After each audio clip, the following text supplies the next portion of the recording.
Did you know that we all have a circadian rhythm that makes us behave like an early bird, hummingbird, or a night owl?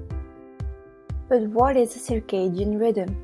The word comes from the Latin circa, about, and diem, a day, so it literally translates to about a day rhythm. In this video, we will explain you how it works. Our circadian rhythm is regulated by a master clock, a group of hormones located in the hypothalamus called suprachiasmatic nuclei. The master clock keeps the body in tune with the 24-hour cycle of light and dark outside. But how does our clock work? In the hypothalamus, we make two hormones, cortisol and melatonin. These hormones are responsible for our circadian rhythm.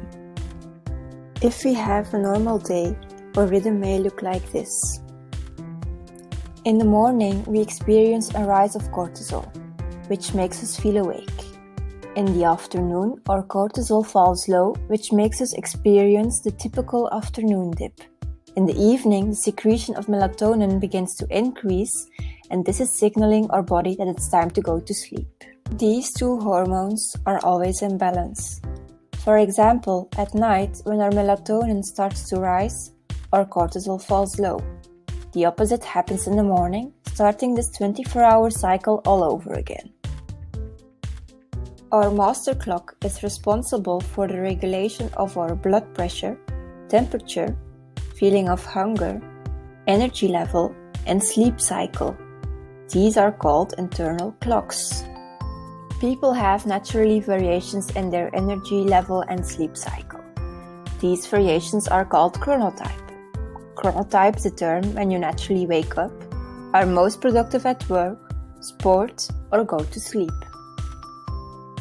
For instance, night owls feel tired later at night because their production of melatonin starts later. But early birds have less trouble getting out of bed in the morning because their cortisol is already higher. The typical thing for a hummingbird is that they experience an afternoon energy dip. This happens because your cortisol falls low.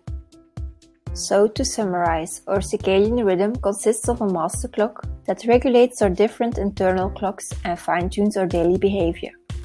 But this is not the whole story. In our next video, we will look which external cues have an impact on our rhythm.